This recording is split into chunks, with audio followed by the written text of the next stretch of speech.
Untuk pertemuan kali ini kita akan membahas jurnal penyesuaian, lanjutan dari proses pembahasan sebelumnya. Sebelumnya kita sudah membahas ya, jurnal khusus sudah kita bahas. Kemudian kita juga sudah membuat rekapitulasi. Terakhir kita sudah memposting. Kemudian dari posting tersebut kita sudah mendapatkan neraca saldo. Inilah neraca saldo hasil dari kegiatan pempostingan yang sudah kita lakukan sebelumnya. Ini neraca saldonya. Ya, ini adalah neraca saldo dari hasil kegiatan pempostingan dari beberapa waktu yang lalu. Dari neraca saldo inilah kita akan membuat jurnal penyesuaian. Jurnal penyesuaiannya kita akan buat di dalam kolom jurnal penyesuaian. Ini ada kolom memorial, ya. Dari kolom memorial inilah kita akan membuat jurnal penyesuaian. Kemudian dari data penyesuaian, ya, dari data penyesuaian ini dari dokumen 1 kita bisa lihat ada BM 12.1, kemudian ada BM 12.2, ada BM 12.3. Dari data inilah kita akan membuat jurnal penyesuaian. Tentunya berdasarkan data neraca saldo ini. Nah, ya, berdasarkan data neraca saldo UD abadi inilah dasarnya kita akan membuat jurnal penyesuaian. Ya. Kita akan memulai membuat jurnal penyesuaian. Ketika kita membuat jurnal penyesuaian, data memorial ini tidak bisa lepas dari data neraca saldo. Pada saat kita membuat jurnal penyesuaian, kita harus selalu melihat data neraca saldo. Dari data neraca saldo dan data jurnal penyesuaian inilah kita bisa membuat jurnal penyesuaian. Mengenai bagaimana cara menganalisisnya, bagaimana cara penentuan jurnal penyesuaiannya, tentu tergantung dari kebiasaan masing-masing dan kebiasaan dari guru-guru kalian di dalam menyampaikan cara penyelesaian jurnal penyesuaian. Sedangkan kita tentu menggunakan cara yang biasa sudah disampaikan, yaitu nanti berdasarkan metode pencatatan penyesuaian yang sudah kita pelajari. Yaitu lebih banyak menggunakan metode kita menghafal bagan-bagan jurnal penyesuaian. Kita mulai dengan jurnal penyesuaian yang pertama, ya, BM 12-1, tanggalnya tanggal 31 Desember. Data penyesuaian akhir periode, persediaan akhir store surplus 11.625.000, ya. Persediaan akhir store surplus senilai 11.625.000. Ini store surplusnya. Sekarang kita lihat di dalam neraca saldo, ya, di dalam neraca saldo terdapat surplus sebesar 10.300.000, ya. Di dalam neraca saldo terdapat surplus sebesar 10.300.000. Padahal di akhir, ya, di akhir katanya store surplusnya sebesar 11.625.000. Sepertinya kalau kita lihat di dalam soal ini ada sedikit masalah, ya, ada sedikit masalah. Kalau dengan kondisi store surplusnya 10.300.000 yang masih tersisa sebesar 11.625.000, memang, ya, store surplus di sini ada dua, ada yang dicatat sebagai harta, ada yang dicatat juga sebagai biaya. Ada store surplus expense, ada store surplus. Anggapannya di sini store surplusnya adalah dicatat sebagai harta. Oleh karena itu mungkin agar supaya data penyesuaian ini bisa kita selesaikan, kita akan ubah, ya. Store surplusnya kita rubah menjadi 1.625.000, ya, 1.625.000, sehingga nanti jurnal penyesuaian ini bisa kita selesaikan. Oke, ya, anggapannya kita sudah ralat. Ini soalnya untuk store surplusnya jadi 1.625.000. Kita lihat surplus di sini, ya, surplus karena satu-satunya aja surplus, nggak ada surplus yang lain. Berarti store surplus ini anggapannya adalah surplus 10.300.000. Ini dicatat sebagai harta, ya. Berdasarkan data penyesuaian dikatakan bahwa store surplus yang masih ada pada akhir tahun sebesar 1.625.000. Kita tahu bahwa store surplus di sini dicatat sebagai harta. Karena dicatat sebagai harta, maka jurnal penyesuaian yang kita buat adalah, ya, tanggalnya tanggal 31, ya. Dokumen number di sini BM 12-1. Jurnalnya, ya, jurnalnya surplus expense. Surplus expense di debit, kemudian kreditnya, ya, surplus.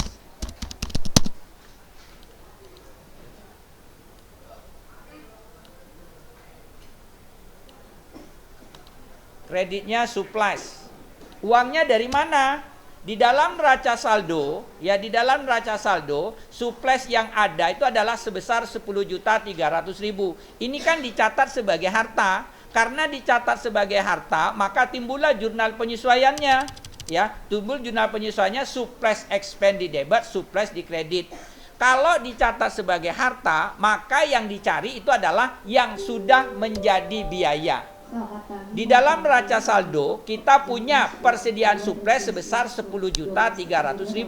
Ternyata akhir tahun yang masih tersisa, ya, yang masih tersisa sebesar 1625, ya, 1.625.000.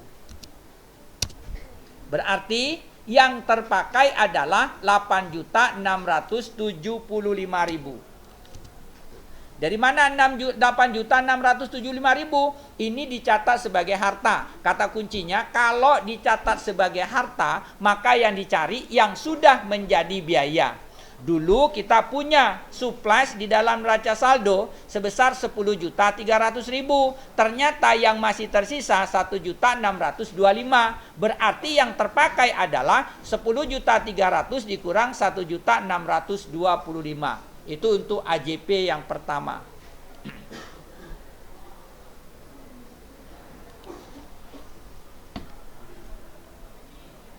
Untuk AJP kedua, beban sewa toko untuk bulan Desember 2022 sebesar 1 juta rupiah. Beban sewa toko. Kembali kita lihat di dalam neraca saldo di sini ada prepaid rent atau sewa dibayar di muka. Ada prepaid rent sebesar 22.500.000. Ya, di sini sewanya ada dicatat sebagai harta, ada juga dicatat sebagai biaya. Ini ada rent expense. Karena ada harta, ada biaya, maka asumsi yang paling sederhana adalah sewanya ini dicatat sebagai harta. Ya, karena sewanya dicatat sebagai harta, maka jurnal penyesuaiannya rent expense di debit, kemudian kreditnya baru prepaid rent. Prepaid rent. Angkanya karena dicatat sebagai harta, cari yang sudah menjadi biaya. Yang sudah menjadi biaya adalah 1 juta rupiah.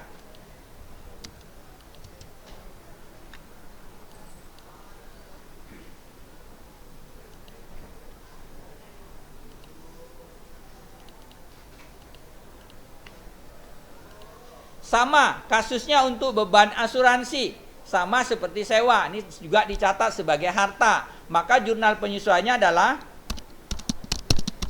insurance expense di debit, kemudian kreditnya prepaid insurance. Uangnya sama, tinggal pindahkan 1.250.000.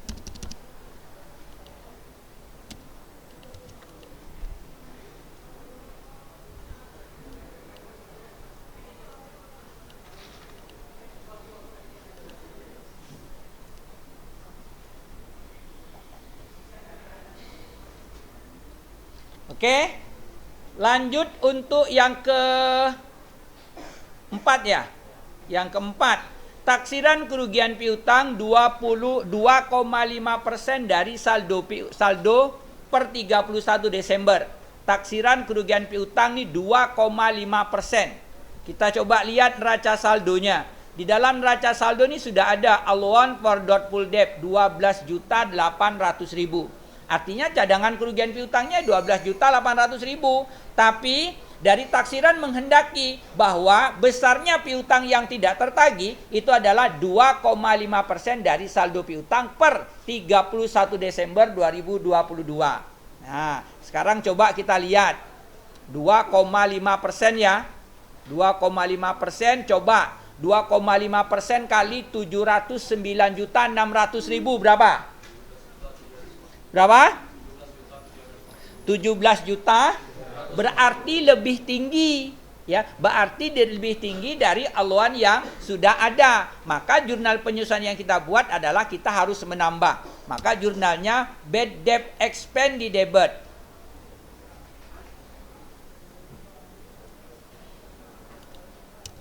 Bad debt expense di debit, kemudian kreditnya allowance Haluan apa? Ya, haluan for dot full depth.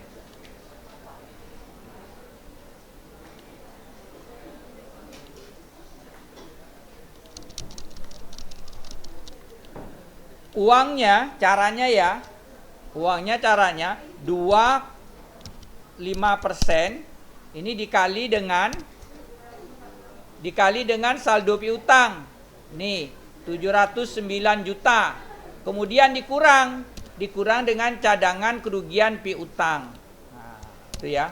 Itu cara proses melakukan perhitungannya.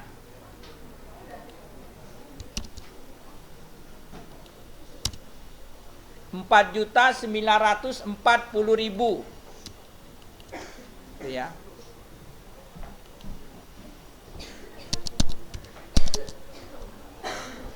Sampai dengan di sini untuk dokumen BM 12-1 ada pertanyaan, silakan.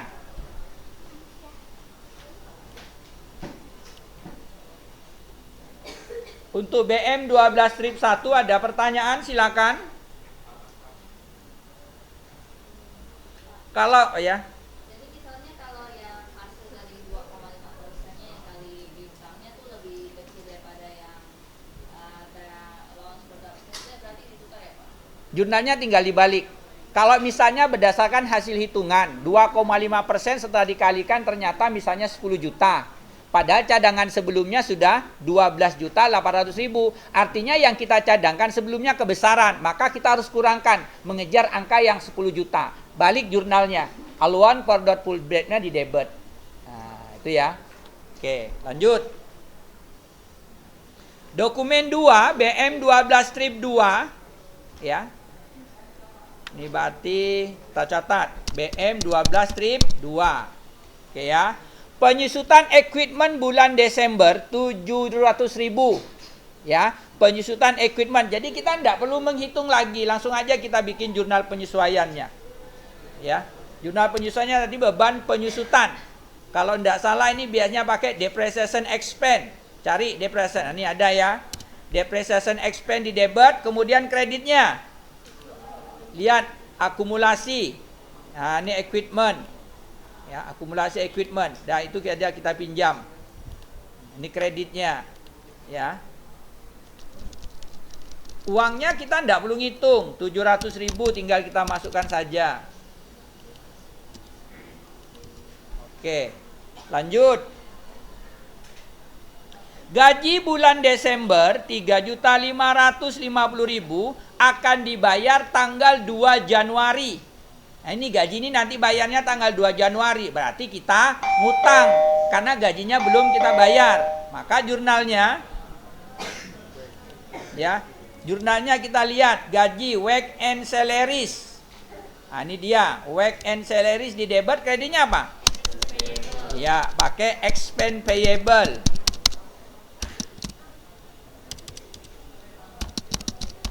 Expense payable. Berapa duit? 3.550.000. Pelajaran siapa habis ini? Oke. Kita lanjut ya. Kita masuk ke yang berikutnya. Dokumen 3 BM 12-3. Oleh karena pencatatan PPN income dan PPN outcome sesuai dengan faktur pajak standar, maka kedua akun tersebut dapat segera ditutup saldonya, dipindahkan ke PPN payable. Nah, ya, kita diminta menutup PPN outcome dan PPN income. Di sini, yuk kita lihat di neraca saldo. Nih, PPN outcome-nya 81.610. Sedangkan PPN income-nya adalah 48.780. Karena kita diminta menutup, berarti jurnalnya kita harus lawankan, harus kita tutup. Ya, caranya bagaimana? Yang pertama coba lihat. Fade out itu ada di sebelah kredit, berarti kita pindahkan ke debit. Jadi fade out di debit. Kemudian fade in-nya ada di sebelah debit, kita pindahkan ke sebelah kredit. Jadi fade in di kredit. Coba masukkan angkanya, berapa angka fade out-nya? 81. Oke, dah. Fed in-nya berapa?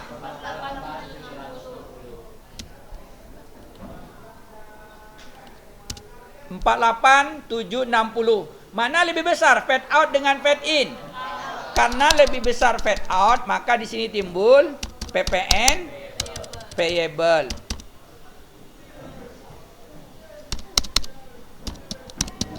Fed payable kali ya? PPN payable.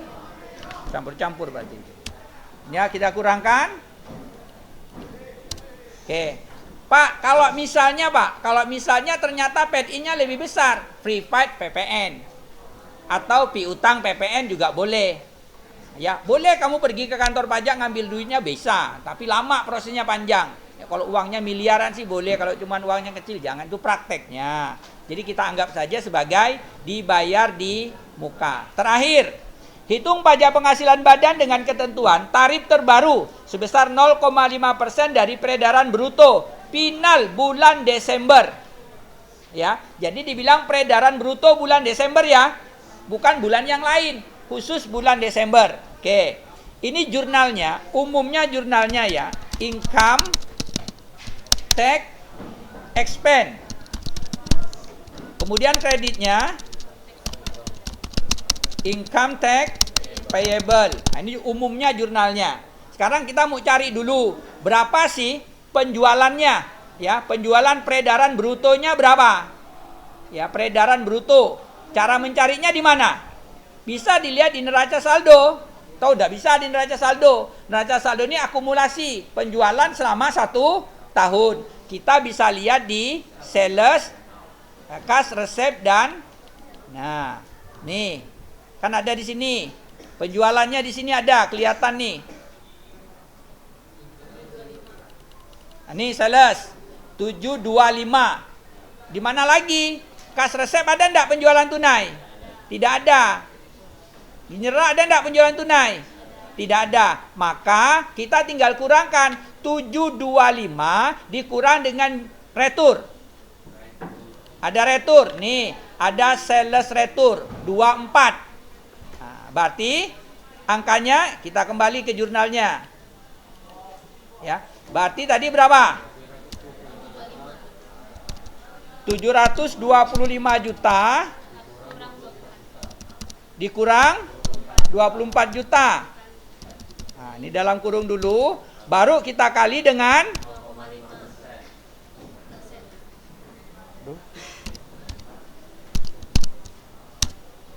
3.550.000. Betul? Ya, sudah. Inilah jurnal penyesuaiannya. Kalau semuanya sudah, tinggal dibuat jumlahnya. Dijumlahkan dulu, amount. Ya, amount.